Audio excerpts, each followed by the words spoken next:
gives me great pleasure to introduce our next speaker, or should I say crier, Dick Smith. Some of us have already heard Dick in action, and it will be very interesting to hear more of what it entails to be a town crier. He has been doing it for years, and like the Queen, he says it's a job for life, although he has several years catching up to do on the Queen, I think.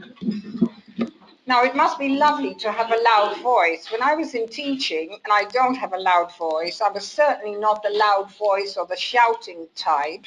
I was more the eyebrow, the eyes and the eyebrow type. Or, thank you, Fanny. Or even the power of silence. It's amazing what you can do in a classroom when they're not quiet and they don't listen to you. You just stop talking. And after a while they think, what's she doing? Why is she not talking? Why is she not saying anything? Anyway, then suddenly you have their attention. So that worked at times. And I certainly didn't have a lovely uniform like yours. I'm really jealous. It's beautiful. Anyway, I'm sure Dick in his career has had many enjoyable moments as a town crier. And I was suddenly wondering, now Gerrards Cross is a town. Are we going to have a town crier now Gerrards Cross is going to be a town? Or could we perhaps share Dick with Beaconsfield? Heaven forbid. Anyway, without further ado, ladies and gentlemen, Dick Smith.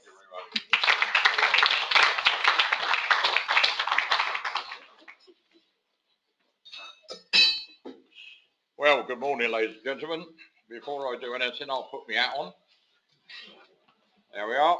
Is it on straight? Yes. There's nothing worse than standing up here with a wonky hat on your head, I'll tell you. The other thing I have to do, I have to psych myself into the job. So I'll just have another limber up. And I don't know how far this is going, but I think, well, there we are. So.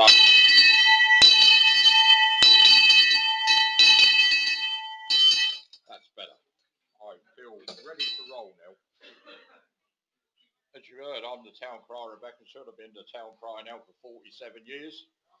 And I can tell you, when I left Beaconsfield Secondary School, I certainly never set out to be a town crier. It was the furthest from my mind.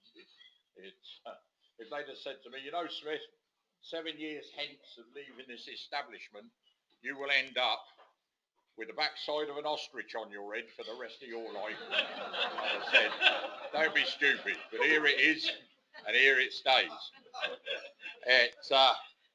And so it came to pass. How do these things start? Well, like all these daft things, it started in a pub. I was in the beech tree at Beaconsfield, waiting to go to the Red Line at Bradnam to pay darts, and a fella came in. And from that day to this, I've never trusted anybody with a clipboard and a pen. Because the last time I handed my name to him, look what happened to me. And he said, I'm looking for somebody to represent this pub as an ale taster. And I said, what does it entail? He said, a lot of free beer. And I looked at him and I said, at 22 years of age, that appeals to me.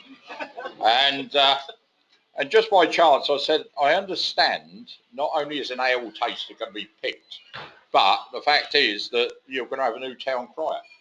And I said, who have you got? And I looked down the list. Now, my family's been in the town 400 years, and there was hardly any locals. And I thought to myself, well, really and truthfully, a local really ought to have this job if it's going to, be in the town.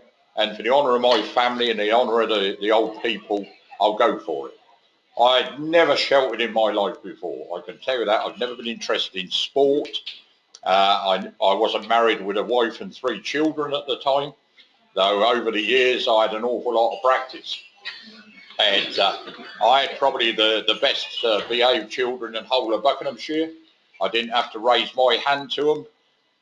They knew when I was getting up ahead of steam exactly how far they could push me, because they knew that if I let fly and they got it in the neck, Mick Bryant across the road got it in the neck, the paper shop, the pub. It was, everybody knew there was a bit of an upset, so they backed off. And but anyway, I went out there that night, May the 6th, 1969 it was. It etched into my brain. And I was, there were 12 in the competition, and I was drawn number 8, and I just watched what the rest of them did. And they put a tricorn hat on your head, they gave you the town bell, you had a cape round your shoulders and a scroll.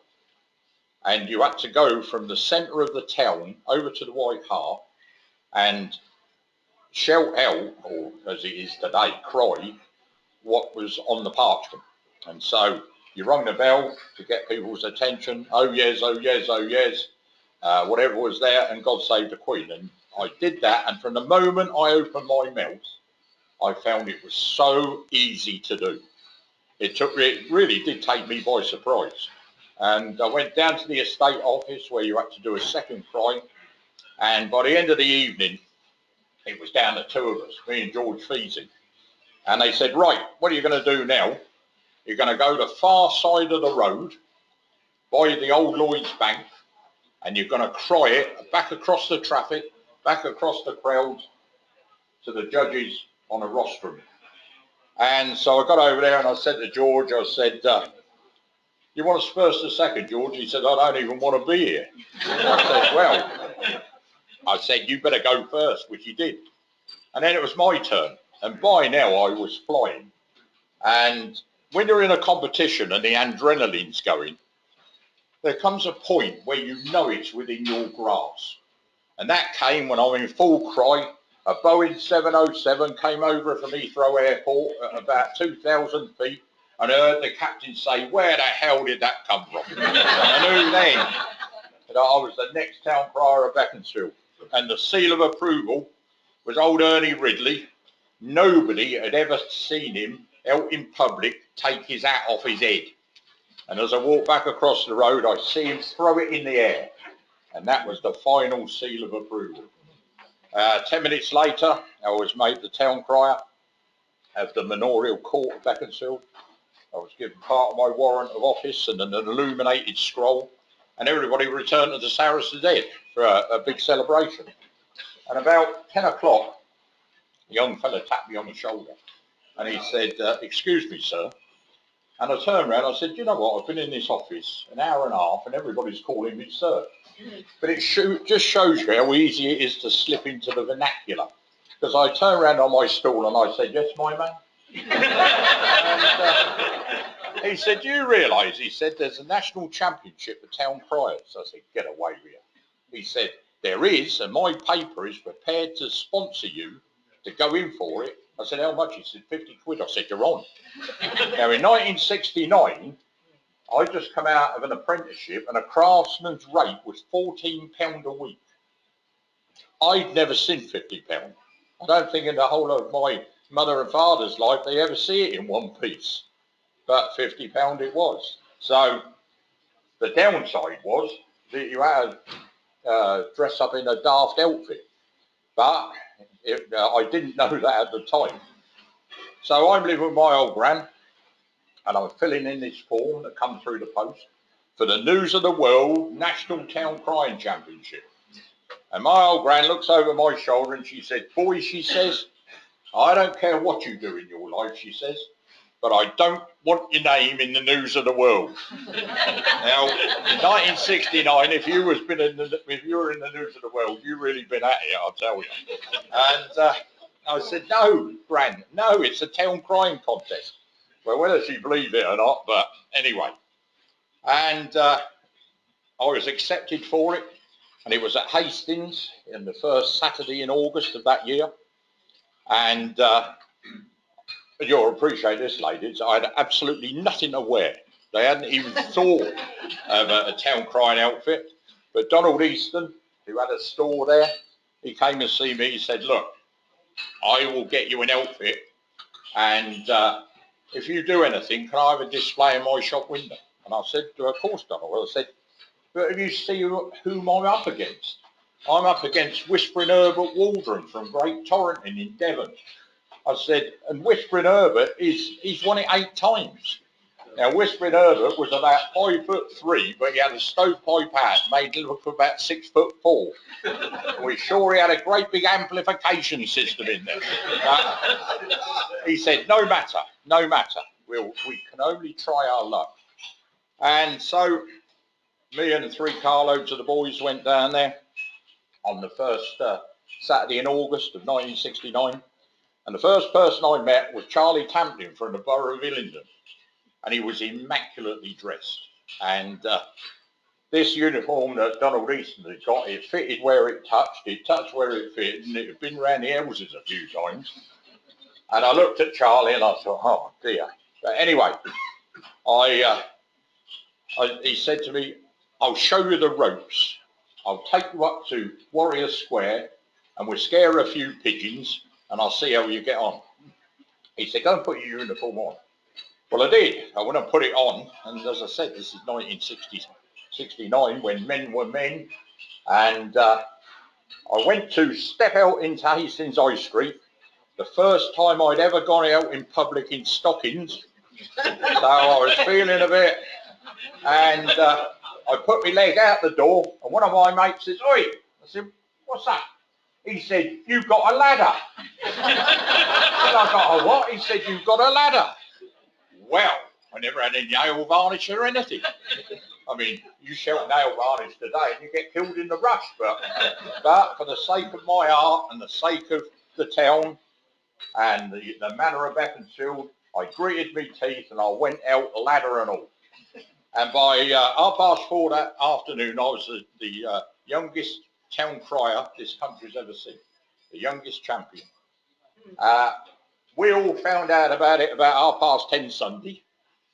Nobody could make out how we got home, but we did. And luckily, I woke up in my own bed, and I woke up and there's this great light in the room, and I looked round, and I'm squinting my eyes, and my head is not very good. And I can see my gran, and she's got this huge championship News of the World solid silver cup, which got back here without a dent, I can tell you, and she's polishing it by the window. Well, I thought, first of all, because I couldn't see, I was on the road to Damascus. But then when I looked and I said, Gran, I said, just cover it over, which he did, and everything quietened down. But from then on, I was launched into a career that I didn't expect to last as long as it has, but I started to get very, very good at it.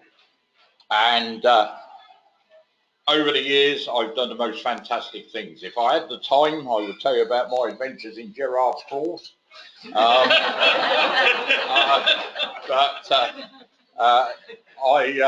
That was my baptism of fire. When I found a young girl told me that there was a man in his car not very well, and because I'd been between the Eathorpe Hotel and the Pack Horse all morning advertising the Gerrard's Court Floral Decoration Centenary exhibition at the Memorial Hall. And when I went back there, this young girl came over and she said, the man in his car. And I said, they're not very well. She said, he's unconscious. And I went over and sure enough, he was in the front seat. And I opened up the door and I started going through his pockets. I jammed my head in, hat and all. Now, I tell you, if you ever got to wear one of these hats, and you ever got to go through a door, go straight through the middle. Because if you don't, it spins round on your head. It really disconcerting. But anyway, and all of a sudden, he came round. Now, I didn't realise people's eyes could get that big. When they say people's eyes were like saucers, these really were. And he looked at me, and then he was unconscious again. And I thought, well, that's torn it. If he had a heart attack before he started, he had one now. And I found a card for his doctor up at East Common, and we got him down. And eventually, about 3 months later, I'm in Beaconsfield, and I get a tap on the shoulder, and there he is. And I said, how you get? He said, you put the wind up me. I said, why is that? He said, well, he said, I've had a good life. He said, I'm getting on a bit now, he said. I've got to go sometime, he said. But when I come to, he said, and suddenly thought that I'd gone 300 years backwards, he said I was not happy. And he said, when I woke up in Wickham Hospital, it was the finest thing that ever happened to me. And I said, well, I can tell you now. I said, not many people have said that. So that was the first time I came across a situation where out of my hometown, dressed like this, they ain't got a clue who he was. If I look back on life, the greatest thing I've ever done and the greatest honour I had, it was the Queen's Golden Jubilee.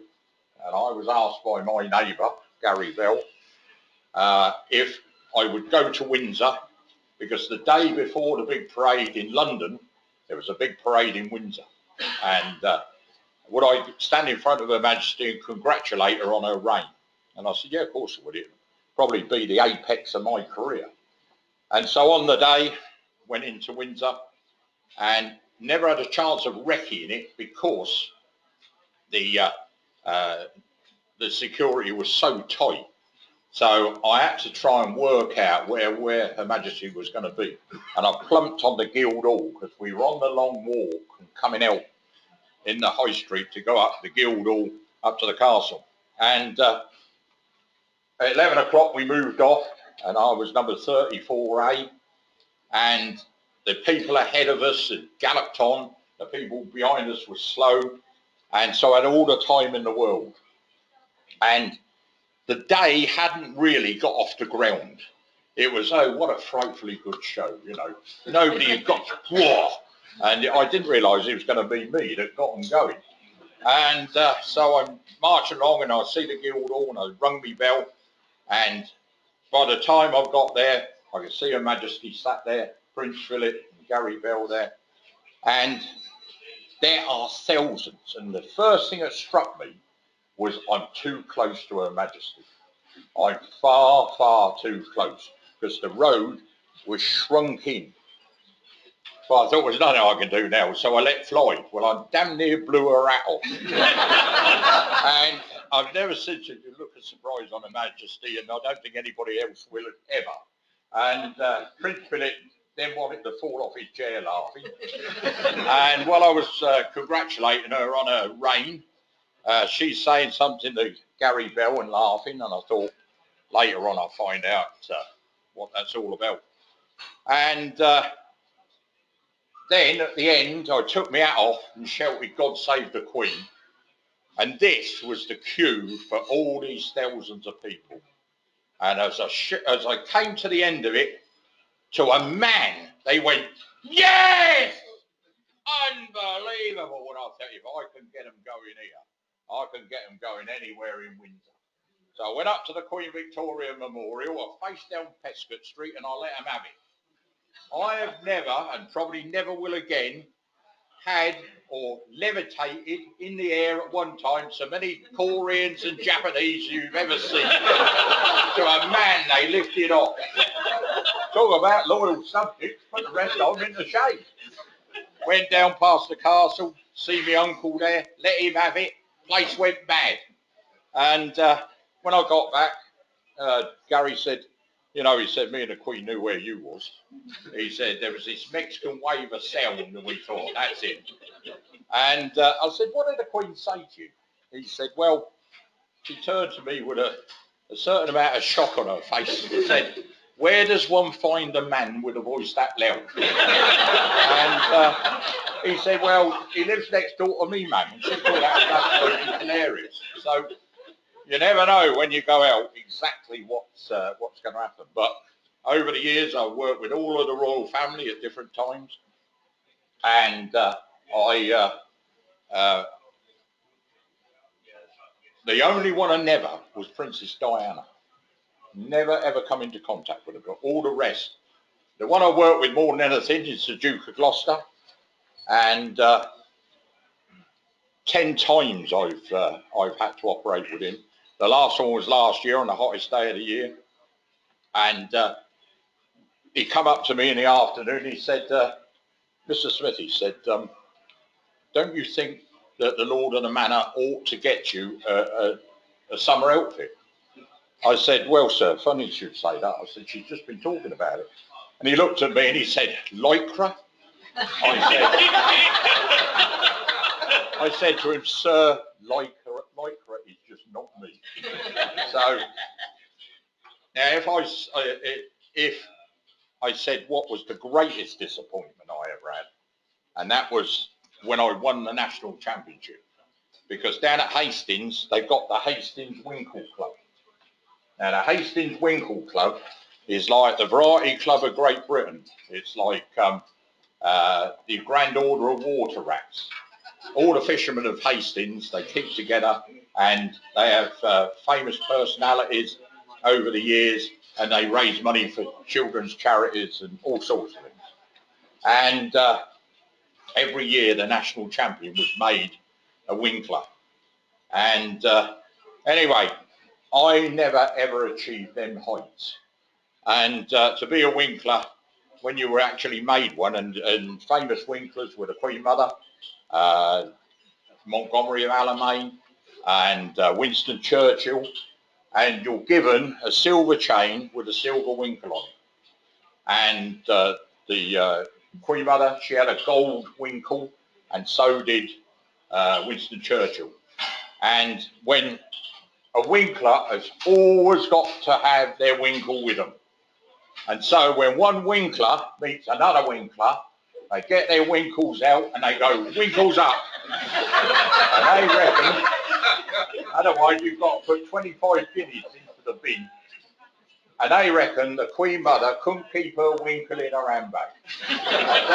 Whenever she had the opportunity. I think I'm going to have to take my life in my hands here and stop this, because I just feel, Dick, that if you had been wearing lycra, you would have become a winkler, you see. Well, there we are. I just think that might have happened. So, it might have happened. But I was with a man the other day whose father was a winkler, and the Winkle Club's still going. So there we are. So you still have something to aim for then? Absolutely. Can we just turn you on your side a minute here, Yeah. this way? Because I want to show everybody your badge on your arm. Rotary International. Yeah, I am a Paul Harris Fellow, and it was a lifetime of service to the community of Beaconsfield, and whenever I need bits and pieces, because bits and pieces drop off now and again. Back to the winkles again. Beaconsfield Rotary usually do the fundraising, which is completely in-house in the town with the Lord of the Manor and the council and whatever, and every other organisation, because they own a little bit of me. And so that's why it's on there. And I'm also president of the St John Ambulance Brigade, and that is the coat of arms of the Ancient and Honourable Guild of Town Criers. And so this is the most expensive outfit I'll ever have. Today it costs you £6,500, mainly because all this gold is real gold embossed on copper wire. And as I say to him, Beaconsfield, I am worth every penny of it. So